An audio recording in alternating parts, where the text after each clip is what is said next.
Okay, everybody, in Formland, Matt C again.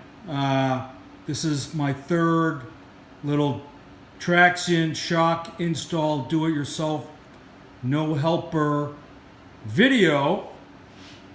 Today I got the front shock, the OEM front shock out of the bike. I got that out of the bike last night, but today I got the motor out of the assembly here. And then what I did, because you do not reuse the electrical adjuster, which is right here, and you kind of want to weatherproof it. Now Max is working on a dummy plug, which when that comes out, for those of you that are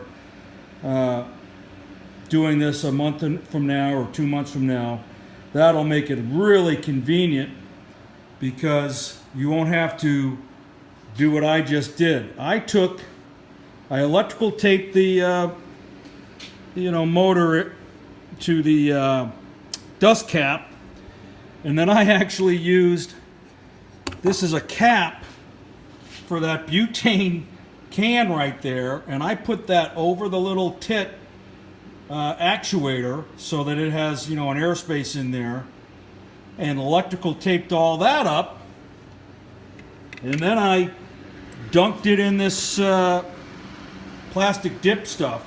So that's pretty friggin' waterproof, and that's gonna have to get put up inside the inner cowl somewhere when I go to reinstall the front end. So then I got the fuel tank out, which was, as Max indicated, was not all that tough. There's some connectors, and they tell you to baggy, this fuel line connector. There's a good look at the OEM shock upper bolt. I've got the actuator out. Max's advice is really good. I removed the bolts from the saddlebag and was able to move it out, and then I just used a roll of duct tape to kind of prop it out between the frame, get my fingers up in there to get the bolts out. I ended up just using a standard ratchet with a 10 mil, no extension.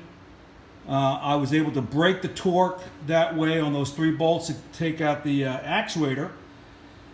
And then I just very patiently used my fingers, working not to drop anything, and got those 3 bolts out. So not that big of a deal. Max's advice worked out really well there. But then, just now, I quit for the day because I ran into a little snag.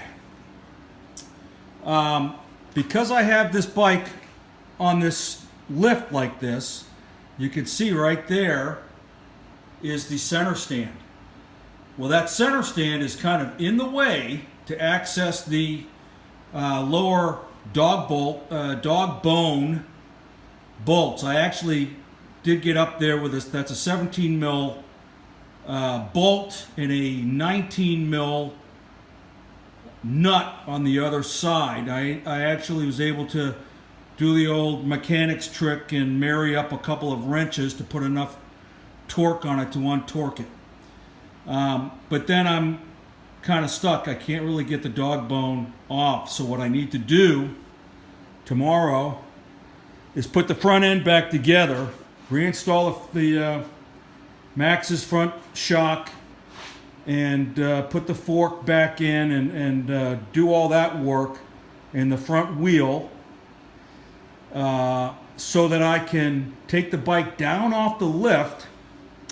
I'll install the left passenger grip there, which goes right there, so that I can lower it down and put it up on its center stand, and then I'll be able to get to the lower dog bones, which will give me access to the lower shock bolt.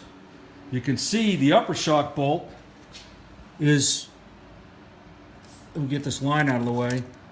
It's totally accessible. Look how accessible that is as soon as you take out the fuel tank. The front end is much more involved in getting the shock out, in my opinion, than the rear end. So I guess that's it. Getting the, as Max indicated, getting the torque broken on this assembly right here where my finger is was quite a pain in the ass. It was, I actually ended up taking my spring compressor, which is right there, and compressing the spring and getting the spring out of the way. You know, you remove the little clip, remove the spring, then I unscrewed the shock, and I actually ended up, you know, never miss an opportunity for new tools. I actually got this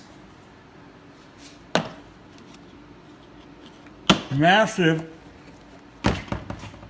3/4 inch socket set, and I believe it's a 41 nut in this giant breaker bar here that my finger's on, and I had started out using a heat gun, and that really wasn't working, so I put a butane torch on it, and then that breaker bar with that 41 mil socket made quick work of getting that thing disassembled. Same thing will have to be done on the rear shock.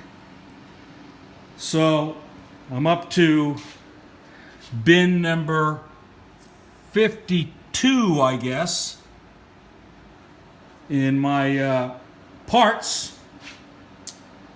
And that is about it for now. Thanks a lot. Talk to you soon.